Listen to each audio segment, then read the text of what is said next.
天上人间，天上人间，原来是天上人间，来都来了。Hello， 大家好，我是超爱喝酒，但是只能喝3杯的3杯芋头，欢迎来到我的频道。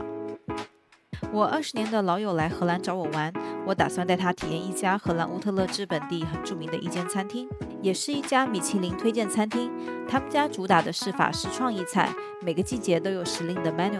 之前一直很想来打卡，可惜因为各种各样的原因没有成功，那这次也算圆了之前的心愿。这次很幸运被安排到了窗边的位置，视野超级好。我们坐进餐厅后，服务员马上就上了一杯kombu茶，中文貌似叫康普茶。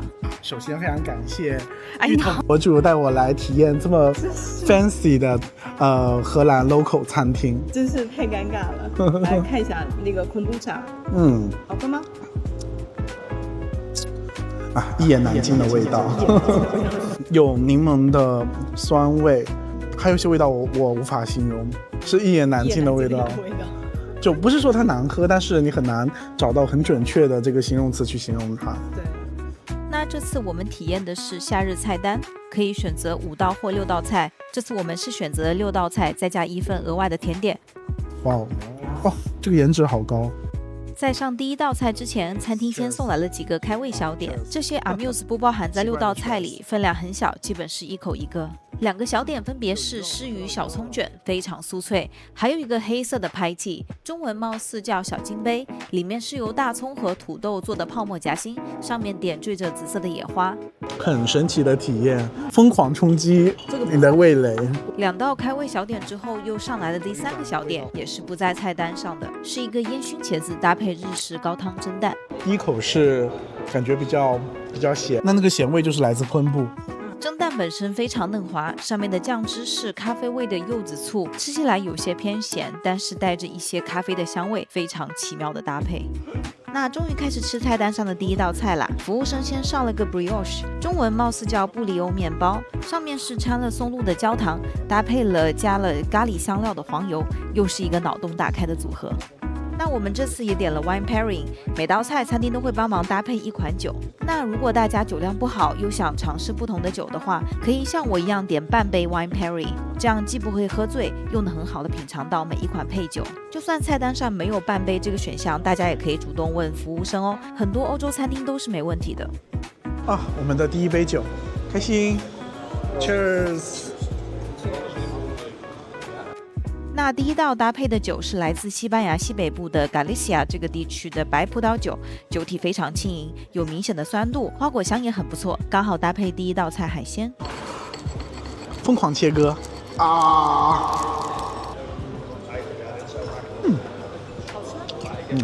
吃。来试一下这个伴有咖喱的黄油。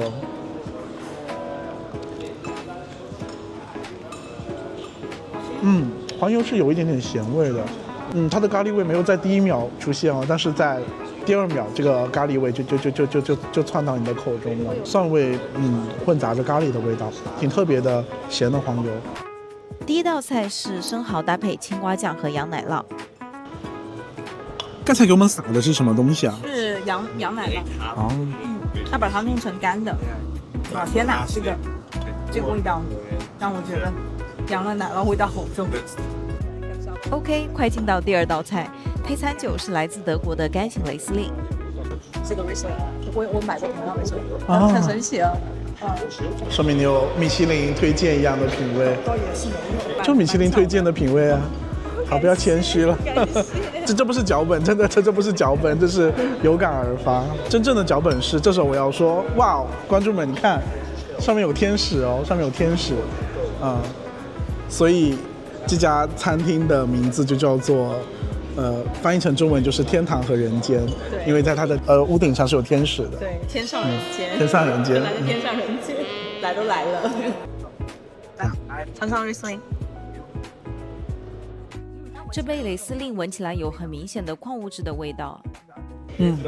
它跟一般的那种小甜酒不一样，它就是真的是好品质的 Riesling 才会有这种矿物质的，而且这瓶蛮贵的，我印象中好像要20多欧，这算是不贵的酒。好喝吧？它就是味道非常的刺激。就是不像是比第一杯重一些。对，它不一般雷司令它是小甜种，就贵的雷司令它是有这种矿物质的感觉。对，米其林推荐的品味。上次来的时候，你带我喝过吉欧的酒，也蛮好喝的。就你自己在家里做桑格利亚的时候用吉欧的酒。所以其实我觉得酒并不是说一定要会加茶喝，而是个人就是适合你的这个 taste 就是好喝的酒。是，对啊，就好多吉欧酒真的也很好喝，而且很多陈年的酒其实它的味道反而很重，其实并不是那么容易接受的，是吗？第二道菜是青鱼，搭配会跳舞的玫瑰和木兰花瓣。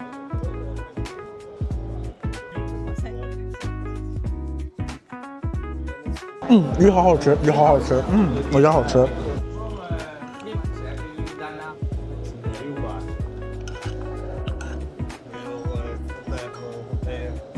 就我觉得单吃青鱼会更好吃，它加了很多很复杂的味道进去，还加了很多木鱼花的调味。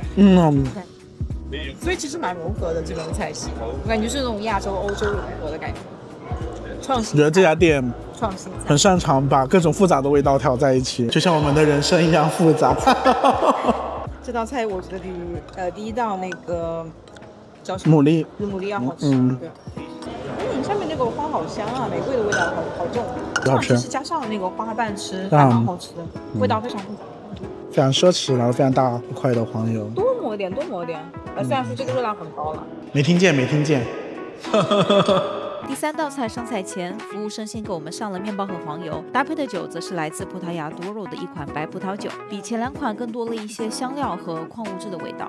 这个是 Portugal Douro 区域的Douro 那边，他们是一个很著名的酒的产区。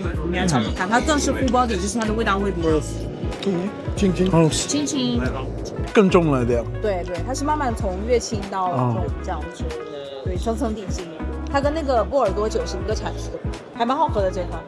搭配的面包是来自乌特本地知名的面包店，我们平时也经常来试这个黄油。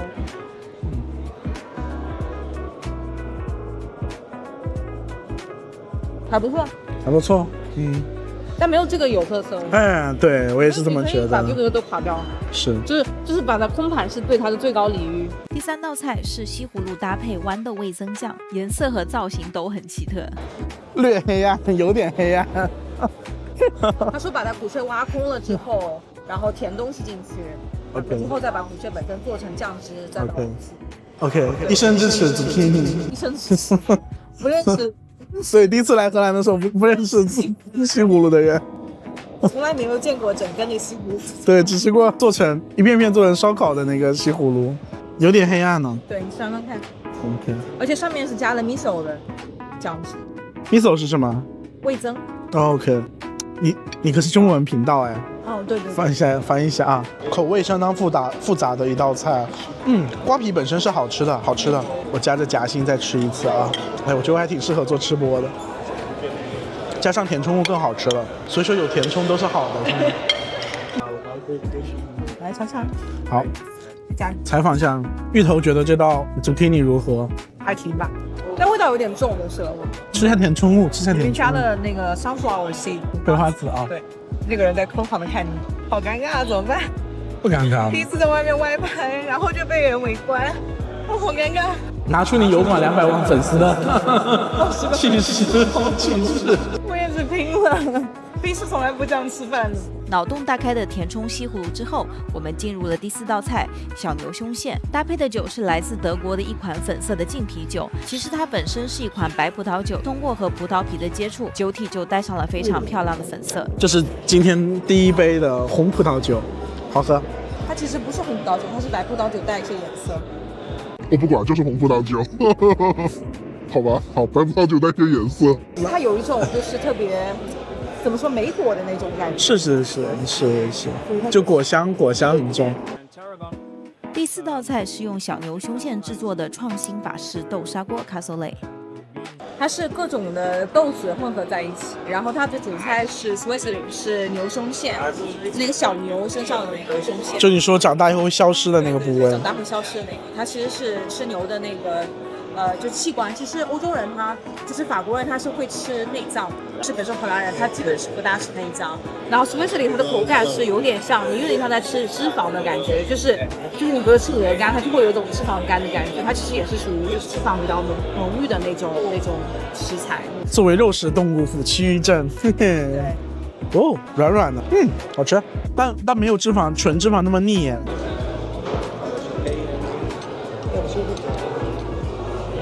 非常的就是入口即化的那种，很软嫩，对。所以这边是红葡萄酒了吗？进入今天的主菜，搭配的是来自德国的一款以赤霞珠为主的混合红酒。卡布莱萨比翁就是属于比较容易入口的、比较轻盈的那种红酒。因为我们现在要吃的是鹌鹑嘛，所以它其实搭配禽类是挺合适的。因为如果你是吃牛肉的话，你可能会搭配一些更重体的红酒。今天的主菜是鹌鹑搭配甜菜根，盘子上就小小2块肉，每人配了1只鹌鹑的美腿。虽然知道鹌鹑个头不大，但是还是有点被分量震撼到了。这肉好像特别的嫩。就是这种鹌鹑就是很小只，所以应该来讲嫩嘛。就年纪轻轻就出来做食材，鹌鹑界的总攻。好吃吗？好吃。肉很 Q 弹，QQ 弹弹的。我觉得它的酱也很好吃，是那种照烧的那种感觉。对，很好吃哎，是吧？我觉得这道菜真的蛮不错的。是，就是它其实它煎的有一种就是像你说一样的照烧鸡腿堡的感觉。照烧鸡腿堡。夜色渐晚，华灯初上，天花板橘红色的顶灯仿佛将窗外迟迟不来的夕阳搬到了餐厅里，更加领略到了这家餐厅为何取名为天上人间。我们6点钟就进来吃饭，现在已经到了晚上9点，不知不觉已经过了3个小时。窗外的阳光因为夏令时依旧明亮，让人忽略了时间的流逝。细细品味每一道食材，聆听每一杯酒背后的故事，在等待的间隙与同桌的人聊上几句，期待着下一道菜带来的惊喜。或许这就是 Fine Dining 的魅力所在。主菜之后就是甜点环节，在上正式的甜点之前，餐厅先送了一份苹果雪趴。第一口有点酸，它就是让你 fresh up， 所以它是应该是比较清爽的口感。是，而且它是用 Granny Apple， 所以它是用那种青苹果制成的那种 desserts。我觉得还不错，挺清新的。我觉得这个还蛮不错吃的，就不会那么甜。我喜欢吃不甜的甜点。之后上的就是我们加点的甜点，一个是黑香蕉碧根果派，另一份则是荷兰蓝纹奶酪做成的甜点。就是你要就是冰淇淋连着，对，一勺咬下去，然后连着下面一起吃，对，这样会有比较丰富的口感的层次。它是 blue cheese 底下，很爽是吗？很强烈的口感，它就很强烈的 blue cheese 那个风味，而且就是比较咸口，其实不算是甜点了，应该是咸点。